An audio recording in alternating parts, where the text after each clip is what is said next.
What is news? Newly received or noteworthy information, especially about recent or important events.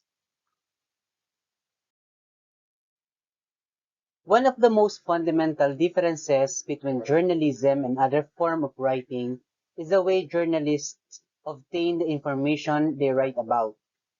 Journalists obtain information through a variety of reporting techniques, which can include interviewing sources, looking through government documents, researching old articles, and observing events firsthand. Good news writing begins with good, accurate reporting. Journalists perform a public service for citizens by presenting truthful facts in honest, straightforward articles.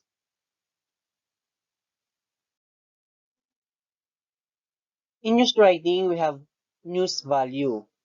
Journalists commonly use six values to determine how newsworthy a story or element of a story are.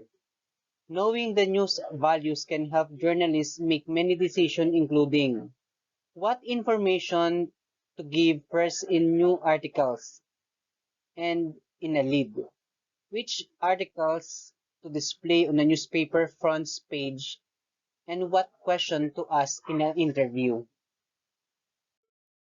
The first news value is timeliness.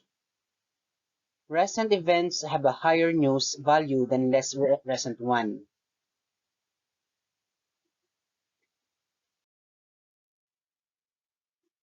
The second one is we call it proximity. Stories taking place in one's hometown or community are more newsworthy than those taking place far away.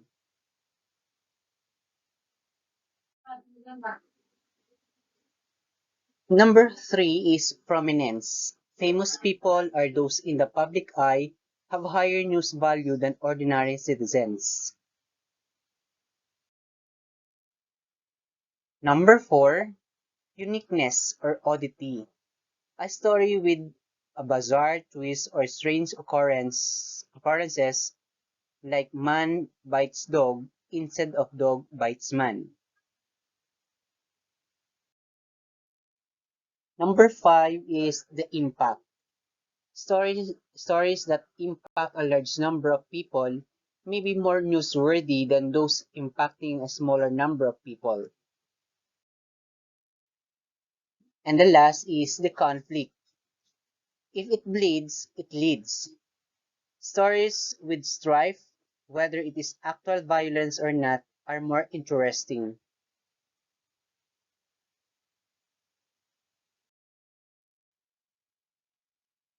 In writing news stories, we need to write a lead. So what is a lead?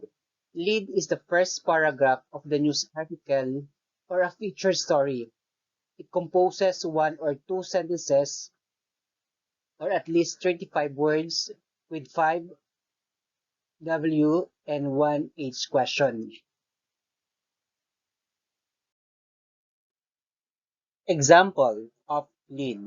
The Atlanta Police Department will hold a memorial service Wednesday at Holy Christ Church in Buckhead for fallen officer Lieutenant James Montgomery.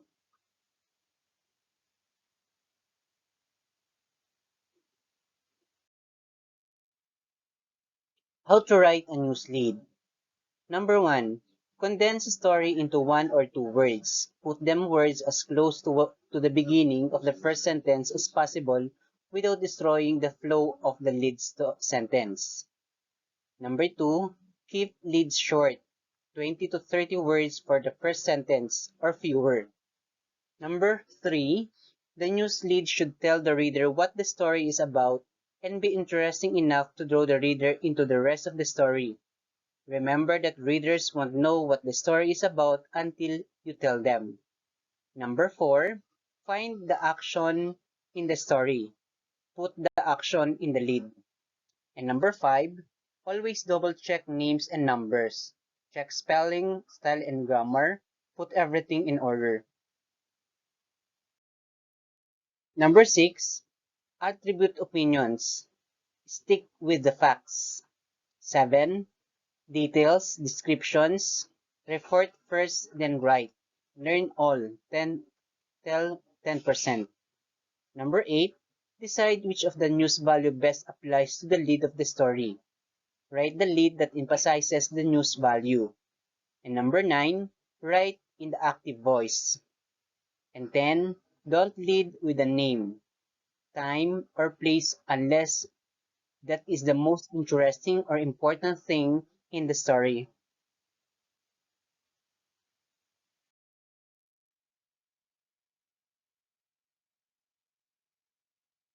News articles are written in the structure known as the inverted pyramid.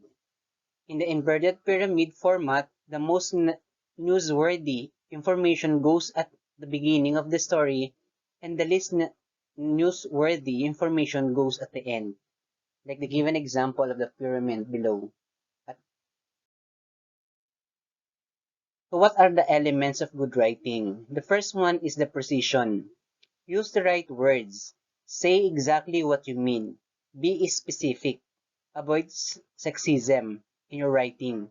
Use generic terms. Firefighters instead of firemen. Letter carriers instead of mailmen. Number 2 is the clarity. Use simple sentences.